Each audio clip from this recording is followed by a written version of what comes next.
Okay, good morning, everybody, and Hazak Baruch. Thank you for joining us on this beautiful Tuesday morning, and happy July 4th to everyone. Today's class is sponsored anonymously for the Refuah Shlema of all of Am Yisrael. As well, today's class is dedicated, this week's classes are dedicated Leilun Shmat Faraj Kashanian, Faraj Goel ben Batya, by his daughter Miriam. Ruach Adonai Tanihenu Began Eden, Hu V'chol B'nei Sela Shechvim Imo, B'chlal Hamim V'aselichot V'chen Yehi Ratzon Roman Amen, Mesat Hashem, Ilui Neshama for Faraj Goel ben Batya as well. Refuah Shlema for all of Am Yisrael, and Hazak Baruch to our sponsors. Hashem bless you with on this special day with freedom, with independence, freedom from all of life's struggles, freedom from all of the things that maybe we find ourselves addicted to, or things that are holding us back from achieving greatness. Bezat Hashem for you, your friends, your family. Amen. Okay, my friends, let's jump right in. Perashat Pinhas. Perashat Pinhas, a very, very important parasha, like all of them. And I would like to study today a very powerful Rabbeinu Bachye, my friends. So please turn to Rabbeinu Bachye, all the way in chapter 27. Okay, let's read the story over here. Let's read the story. Let's read a few verses. Chapter 27. Vatikravna benot Tzelofhad, the daughters of Tzelofhad, ben Hefer, who was the son of Hefer, who was ben Gilad, ben Machir, ben Menashe. So you're talking about great-great-grandson of Menashe. Remember Menashe, Yosef's son? His great-great-grandson, his name was Tzelofhad. Well, here's the story. His daughters come. Ve'ele shemot benotav, and these are the names. Mahla, Noah, Hagla, Milka, Vetirza. Okay, so 5 daughters. Vata'amodna lifnei Moshe. These 5 daughters come in front of Moshe. Ve'lifnei Elazar, in front of Elazar, who was the high priest. And in front of the Nesi'im. And they say the following, Lemor, they say the following, Avinu met bamidbar. Our father died in the desert. Vehu lo haya betoch ha'edah. He wasn't part of the group, Hano'adim al Hashem ba'adat Korach, that came against God in Korach's ban. Ki b'chet omet, he died of his own sin. Banim lo hayu lo, and he didn't have children. And if that's the case, we know our father died, he didn't have children, he didn't have sons. So what happens now with the inheritance? When we go into the land of Israel, who will inherit that piece of land that our father was supposed to receive? Usually it goes to the boys. Halachically, the sons inherit the father, and the daughters do not. Yes? Meaning, halachically, according to the Torah, if a man has boys and girls, it goes to the boys. Now, today, again, if you want to inherit your children equally, which is completely understandable, there are ways of doing it, but they, again, have to be done in a certain way, and definitely consult with your local Orthodox rabbi of how to set up your will in a way that's not going against halakha. If you have boys and girls and you want to divide it in a certain way, definitely consult with your rabbi. There are ways of doing it that are permissible, but either way, on a simple halachic level, if there are sons, the sons inherit. Now, the sons do have to take care of the daughters until they move out. Okay, so as an example, let's say a guy dies, he has sons and he has daughters. The sons inherit all his wealth, but they do have to feed, they do have to take care, they have to provide shelter, etc. for their sisters. Okay, now that is usually the halakha when there are boys in the equation. In this case with Tzelofhad, there were no boys. In this case of Tzelofhad, there were just girls, 5 girls. And if that's the case, they come to Moshe with the following question: Lama yigara shem avinu betoch mishpachto. Why should our father's name be lost? Ki en lo ben, he has no sons. Tena lanu ahuzah, let us inherit betoch ahe avinu. Let it not go back to our uncles. Let the property, let the inheritance stay with us, with his children. Okay? Now what would you say? What would you answer to this request? With the information I just gave you, I think it's very simple and obvious that the answer is the father's property, if there's no sons, should go to the daughter. After all, logic would say that even when there are sons, the sons have to take care of the daughters, right? Of the sisters. So if that's the case, obviously, if there are no sons, the money should go to the sisters so that they can take care of themselves. If you give it to the uncles, if you give it to further out people, they're not going to necessarily take care of the girls. This is a very simple halakha. And what's very surprising is Moshe's reaction. Vayakrev Moshe et mishpatan lifnei Hashem. Moshe brings their case before God. And God's response is like we assumed, Ken benot Tzelofhad doverot. They are correct. You should give them a holding among their father's kinsmen, transfer their father's share to them. Okay, and this is the halacha. And God, from here, God gives a new law. There's a whole paragraph now because of this one question. And God tells Moshe to tell the Jewish people that if a man dies and he doesn't have any sons, then he goes to the daughters. And if there are no sons or daughters, then you give it to his brothers. And if he doesn't have brothers, you give it to his uncles. And if he doesn't have uncles, etc., etc., etc. Okay? So this is the law. This is the chapter of inheritance. Okay? And what's Rabbeinu Bachya is going to come in and address today is the obvious question. How did Moshe not know the answer? Such a simple question. And look, let's read the words. Let's jump right in. Eno din amok. It's not a deep case, not a difficult question, right? Min hapshutim. It's rather simple.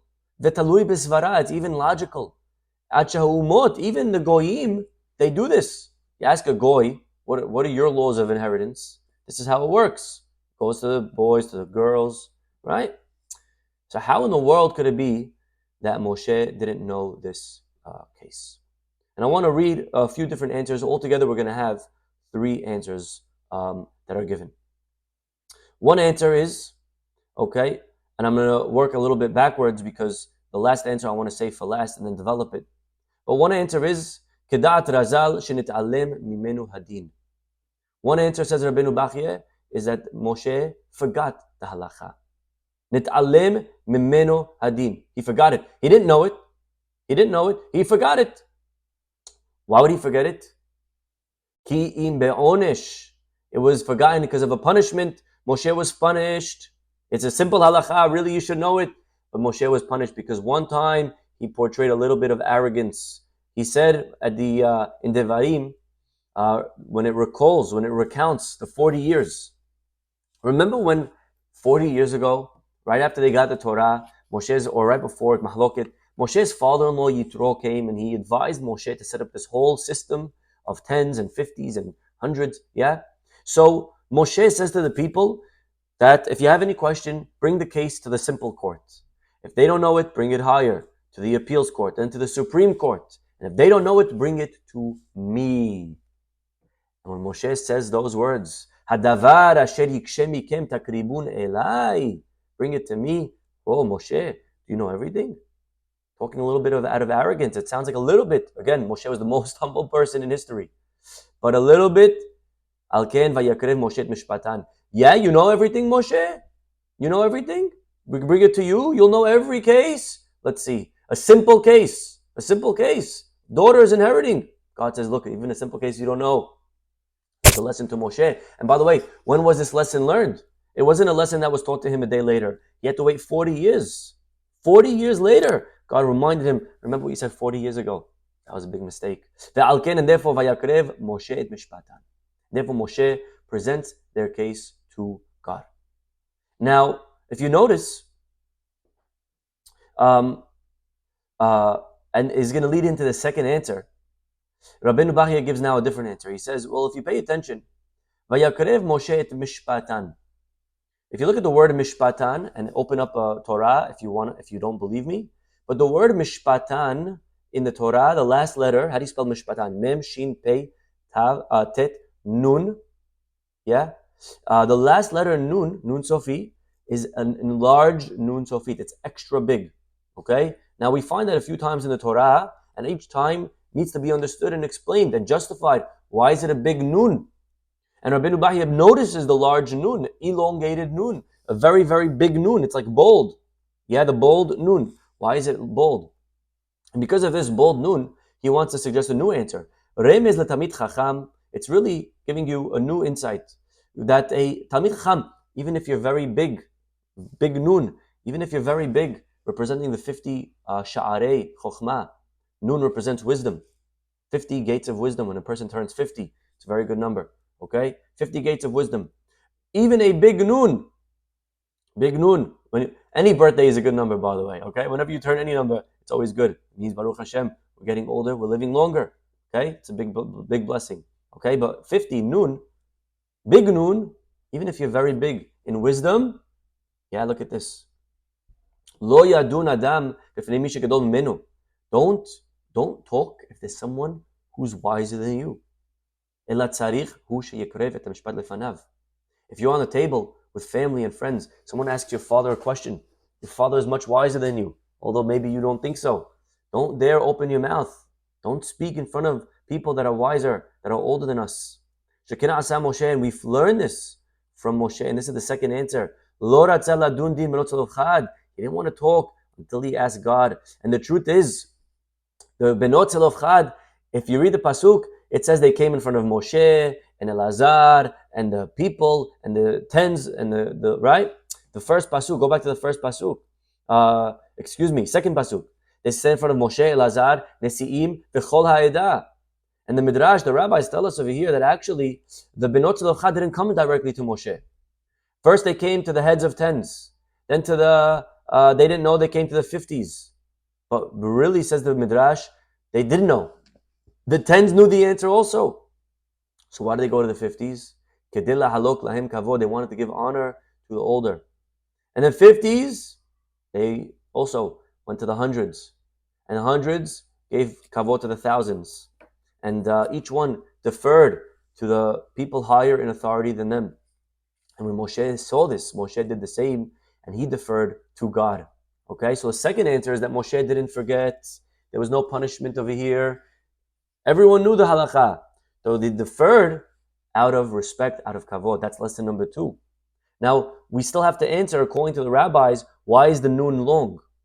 Yeah? According to the second answer that we just saw, it makes sense. It's teaching you that even if you're big, you should show respect. But according to the rabbis, why is it a big noon? Look what he says over here. And beautiful stuff. It's referring to the 50th sha'ar, 50 gates of wisdom. How many did Moshe know? Moshe knew 49. The 50th, lo nimsar, he didn't have. Why?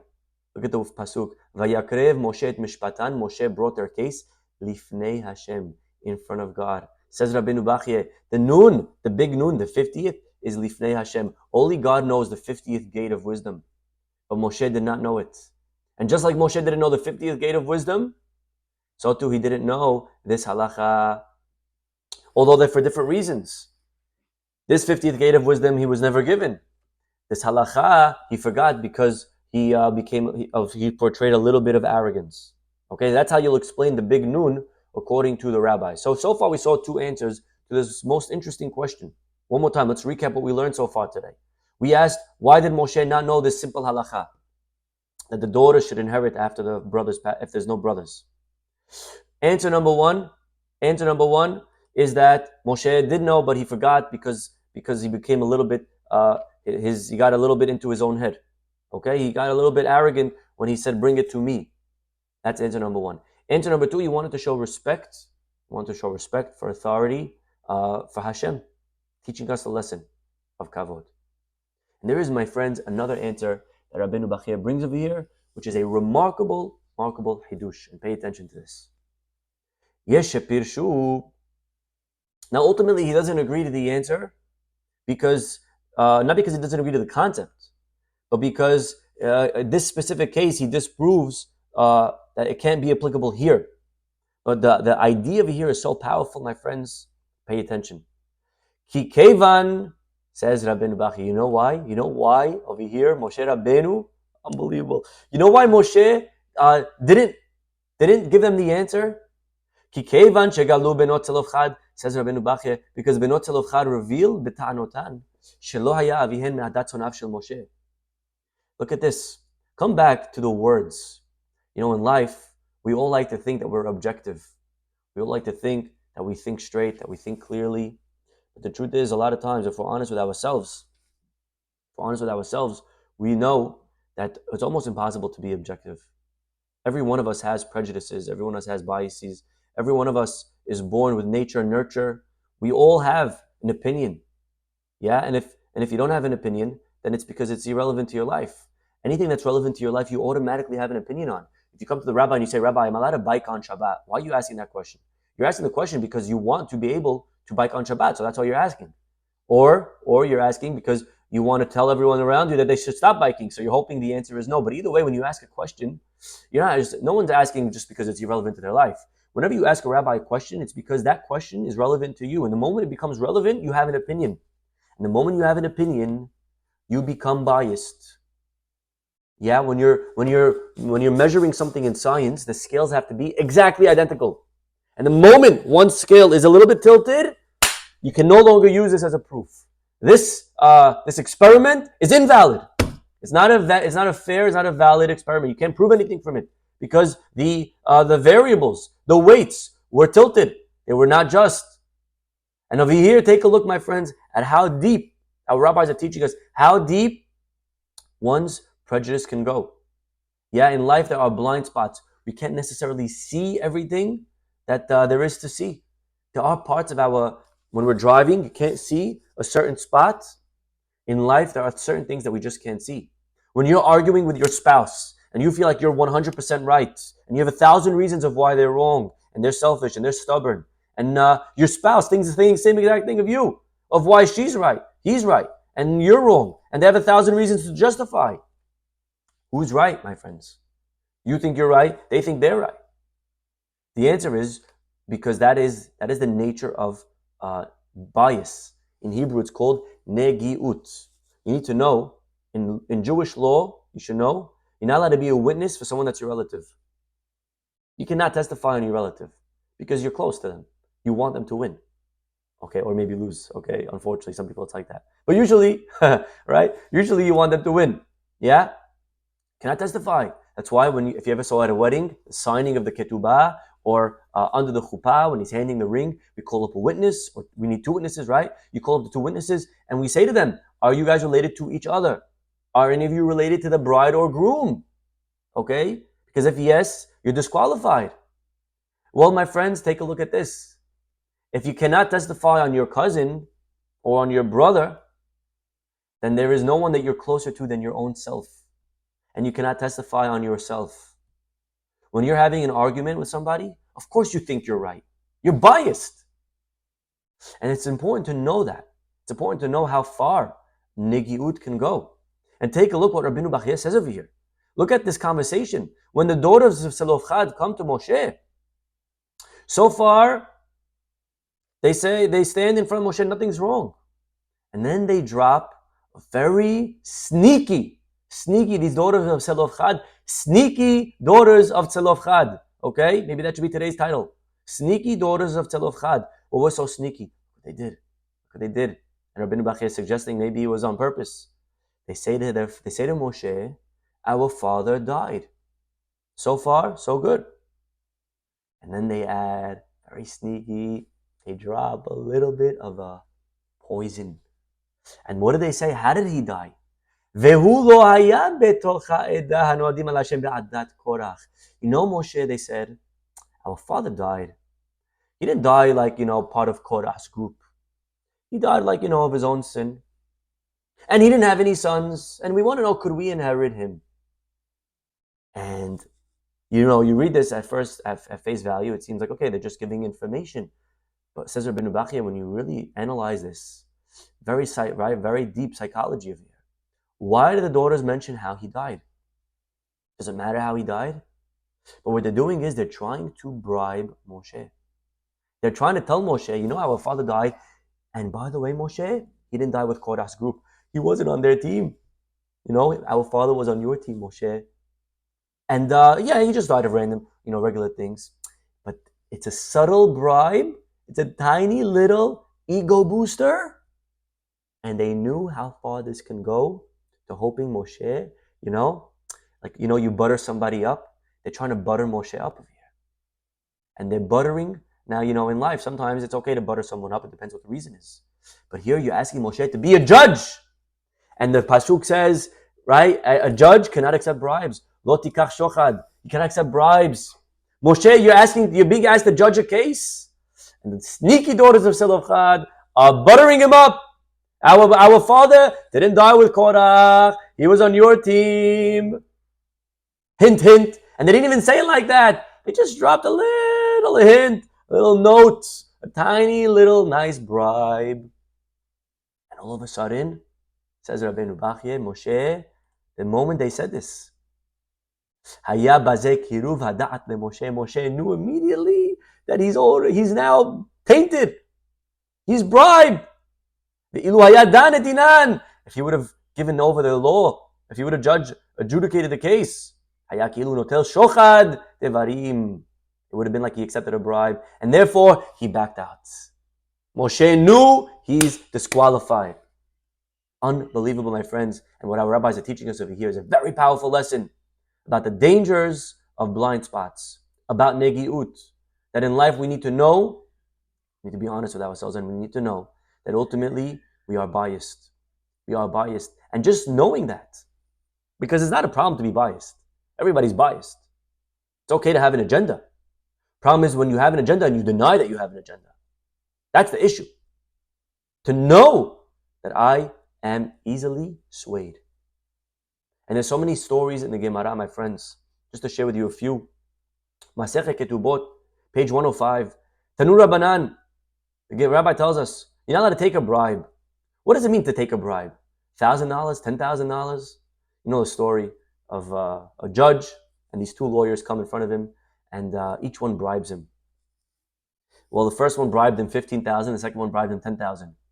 So the next day, in front of the two judges, he looks at the first lawyer and he says to the first lawyer, you know, yesterday you gave me $15,000 bribe. And he starts turning all red in the face, this lawyer. And he turns to the second lawyer and he says, and you gave me $10,000 bribe. And the second lawyer starts turning all red in the face as well. And the judge says, so I'm going to give $5,000 back to the first lawyer in order that I am no longer biased in this case. Here you go. Here's your 5,000. Now you both even. You both gave me 10K. And now let me be unbiased. Yeah? In life, we have to realize how easily we can be biased. We can be bribed. Yeah? When someone comes to you, your friend comes and says, hey, let me tell you what that guy did. You tell me. You be the judge. Is it fair what they did? And they start telling you the whole case. But this is your best friend. You think you could see clearly on the matter? You cannot judge a case of a relative. And a person needs to know that. A person needs to know that they're related to their best friends. They're related to themselves. V'shohad lo tikah, you cannot take a bribe. And Moshe knew how easily we are swayed. And he would no longer judge the case of the daughters of Tzelofhad because they told him one line. Our father died not with Korach. And that was enough to put a smile on Moshe's face. And he disqualified himself because he knew that little smile, I already like you. I'm already rooting for you. And this is not going to be an equal, fair experiment. It's not going to be based solely on merits. Kihad Shmuel. Gemara gives us an example. Masechet Ketubot, page 105. The story is of Shmuel. Hava'avar b'mavara. He was once crossing a river. Look at the story, my friends. He was once crossing a river on a ferry. Atta hahu gavra. A man came. Yahiv leyedeh. He said, give me a hand, let me help you. He helped him out of the ferry. Okay? Very cordial, polite thing to do. No, you help people out of ferries. I would do that, you would do that. Amar le mayavidtach. Shmuel, the rabbi, says to this man who helps him up, nice to meet you, thank you for giving me a hand. What brings you here? Amar le dina itli. He said, actually, I'm here because I came to court so that you could judge my case today. I have a case to present before you today for judgment. Amar le, and Shmuel immediately said, Pasilna lech ledina. I am disqualified to be your judge. You did me a favor. There was no money handed. There was no extra loan. Nothing. You gave me a tiny favor. You gave me a hand. You pulled me out of the ferry. That was enough, says Shmuel, to disqualify me. And if I'm sitting there in court, you versus someone else, I'm already tilting to you because you gave me an extra hand in life. That is the dangers, my friends, of negiut, of being biased. Amemar, another story. Havayati veka'e da'en dina. He was sitting and judging a case. Parah gatfa areshe. A feather floated and landed on his head. Okay? Not sure why there were feathers floating around. Maybe it was kaparot time, Yom Kippur, you know what I mean? Some chickens getting slaughtered and feathers getting flown all over. But either way, a little feather flew and landed on his head. Atahu gavra. The man came. Remove shakle. He did him a little favor. He removed the feather. Hey, Rabbi, 1 second, turn around. I saw a little feather. Okay, there you go. Now you're good, Rabbi. Go ahead. Amar le ma'ivitir. Rabbi says, thank you for helping me. What brings you here? Amar le dina itli. He says, well, I'm here for a court case. Amar le pasil nalach le dina. Amar says, I'm sorry. I am disqualified to be your judge. You removed the feather. That was enough. Mor ukva. Havashade rukakame. Mor ukva, another story. There was spit on the floor in front of him. Atahu gavra, man came and covered the spit, which was, spit's ugly, disgusting. So the man came and did him a little favor. He covered the spit in front of the rabbi. Amar le ma'vidach. He said, what brings you here? He said, I have a court case. He said, I am pasul from judging your case. Look at the tiniest favors. The rabbis already knew that they are tainted. That there's an agenda now. That they're leaning one side over the other.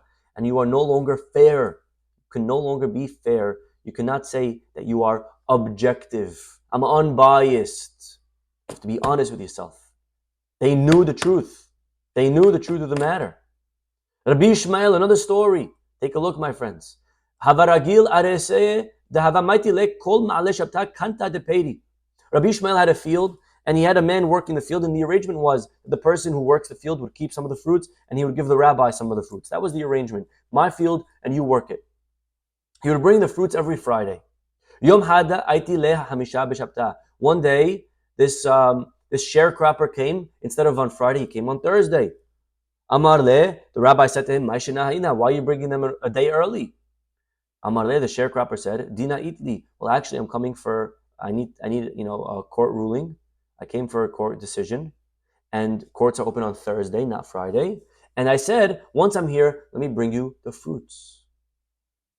Lo kabil mine. He didn't accept the fruits, and nonetheless, Amar le pasin alach ledina. I'm disqualified from being your judge, from deciding your case, because you thought of bringing me the fruit. He didn't even accept the fruits. And my friends, look at the end of the story. Otiv zuza de rabbanan b'kaidinan le. So instead, he seated a pair of other rabbis, and they judged the case of the sharecropper. As Rabbi Ishmael was walking by and listening to the case, to the hearing, he would say to himself, the guy could claim this, he could claim that. And he realized that he was already trying to make claims in his own head for his own sharecropper. Why? Because he brought him the fruits one day early.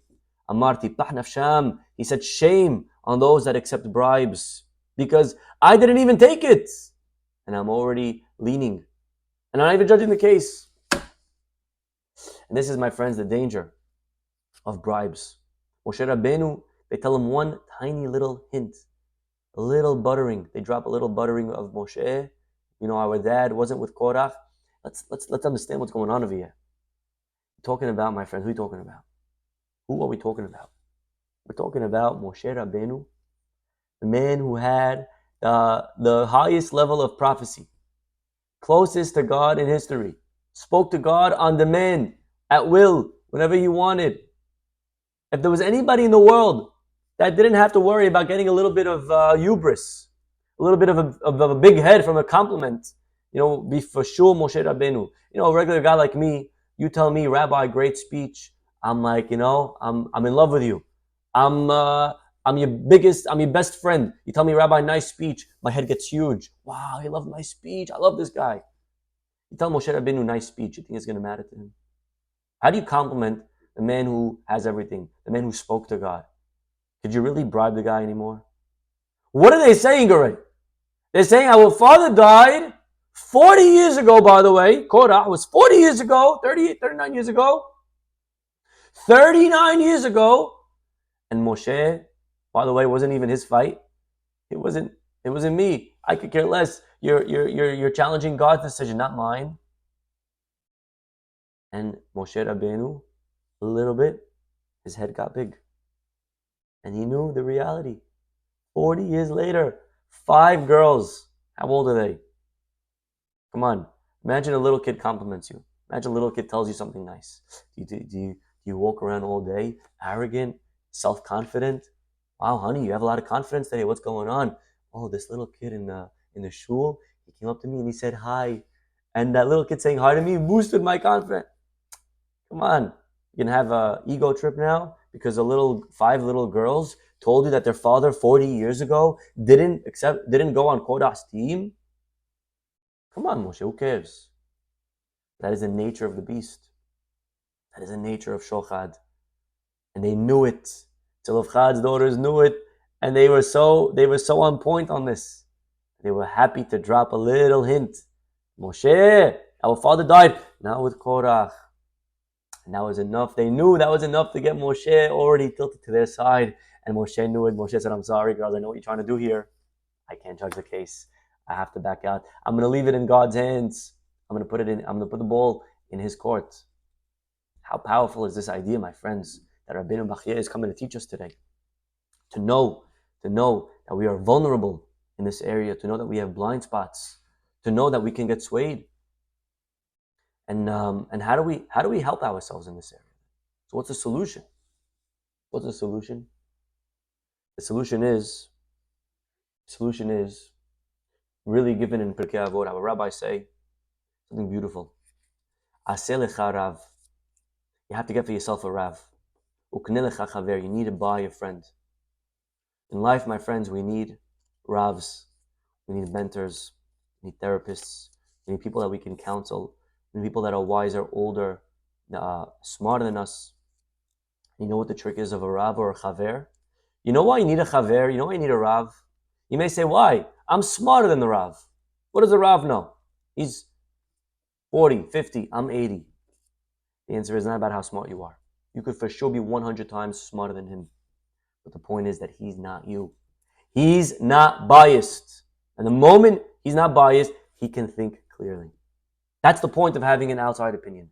Get a third opinion. Next time you're in an argument with your spouse, with your friend, with a partner, you're not sure what's the best for the company. You think this is exact. And it's okay to have different opinions, not argue. No one has to always see eye to eye and everything. But you're not sure. You think you're right, your friend thinks they're right. So what do? You're at a stalemate. Ask a third opinion. Unbiased opinion. Ask a mentor, ask a rav, ask a friend. Ask someone that knows a little bit, but ask someone that is not you. Ask someone that's not biased to any of you. Ask an unbiased third opinion. Always good to have that in your back pocket. I'll share with you one story. Rabbi Pesach Kron brings down that one Sukkot, he was in Israel, and a man comes into his sukkah and he says over the following story. He says, Rabbi, my name is Yaakov. My friends in the IDF called me Kobe. He says, I used to be this religious guy. He says, I used to be not so religious. I used to be actually in the Air Force, the IDF. And every night we would have the drill. The drill was very, very simple. We would fly over a deserted area. We would, I was the leader of the, team of 5. We would fly in a V formation. And I would locate a site that was empty. I would shoot a flare into the sky. My other 4 members would come and bomb it. They would bomb the site. I would make this, I don't know what it's called, a backflip. I would come back around. I would assess the damage, the accuracy. And we did this a few times a night. This was our drill. This was our practice. Okay? So one night he says it was clear skies. Conditions were ripe. I get into my jets, take off, look around. Everyone's in formation. I notice an empty site. I shoot a flare. And as I make this black flip, I entered a state of vertigo.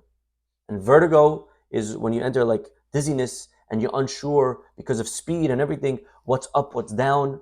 He says, I entered a state of vertigo. And all of a sudden, instead of me going up as a backflip, I started going down. But the thing in vertigo is that you don't even know you're in it. And so you think you're going up and really you're going down. And you stay like that for a few moments. God forbid you crash, you die. He says, I entered a state of vertigo, and as I start making this flip, instead of going up, I start going down. And the thing is that you don't know it. And every pilot is taught that whenever you do this maneuver, you have to glance at the altitude meter reading to make sure that it's going up. Or else, if it's going down, it means you're in vertigo. Well, I glance at the meter, and I'm expecting it to see going up. And all of a sudden, I see it heading down. 29, 28,000 feet, 27, 26, 25. He says, now, usually a pilot is so sure that the meter is wrong because you don't feel that you're going upside down. And many times a pilot would rationalize that the meter is mistaken, it's broken. So there's 2 meter readings. He says, I quickly glance at the second one. And the second one as well indicated I'm going down, I'm going in the wrong direction, I'm headed in a vertigo. He says, and I quickly made it to my friends, the other pilots. Guys, which way am I going? And immediately respond, Kobe, you're in vertigo. Kobe, you're going down. He says, and I knew what needed to be done. What needed to be done was actually probably the most difficult decision I've had to make in my life. Basically, again, I don't know, maybe I'm oversimplifying it, but basically I had to move the stick in the opposite direction and go what I thought was down. And in my mind, it's like nonsense. It's crazy. Why would I do that? Why would I go in the other direction? Going the other direction means I'm going against my instinct. It's like riding a bike. Try riding a bike, and when you have to turn right, turn left. Yeah? It's like impossible. Yeah? So he says, I'm in this jet, and I know my friends are telling me I gotta go the other way.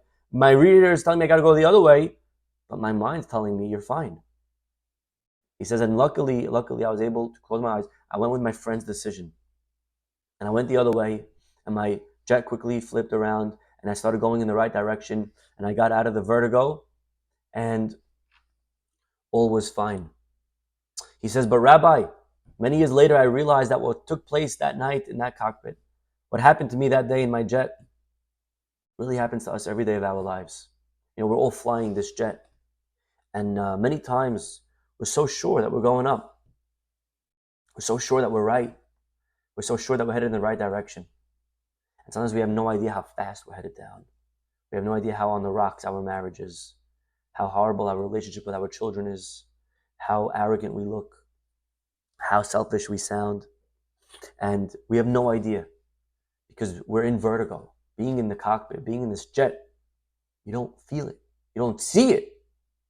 And it's in moments like that we have to ask people outside the jet, to ask our friends, to ask our Rav, to ask our mentors, our people that care about us. Guys, could you give me an honest critique? Tell me. I mean, I think my wife's over-exaggerating, but that's because maybe I'm biased. Could you tell me? Maybe I should. Maybe I don't see it straight. I think there's nothing wrong with talking to my kids like this, but maybe I don't see it straight. Can you please guide me on this? Nothing wrong with being biased. Everything wrong with being biased and thinking that you're not. Being biased and denying it. And this is our responsibility, my friends, like Moshe Rabbeinu, when we feel ourselves being a little bit tainted, to know that I need to back out. And this is maybe one of the greatest praises we could say about Moshe. He was humble enough to know that I'm not God. I'm not invincible. I'm not perfect. I could be tainted. I could be disqualified. And Moshe knew I can't. I'm sorry. He backs away from the case. Nothing wrong. Happens to everybody. Doesn't matter how smart you are. Doesn't matter how righteous you are. It doesn't mean anything about you just because you backed out from a case. Opposite. It speaks volumes and praises about you because it shows that you're honest, that you're a person of integrity. We be zocheh to get proper guidance, the people around us, to always be able to get advice that will keep us going up and up and up in the jets that we're flying throughout our lives. Amen. We'll stop over here. Have a wonderful day and hope to see you all tomorrow. Bye-bye.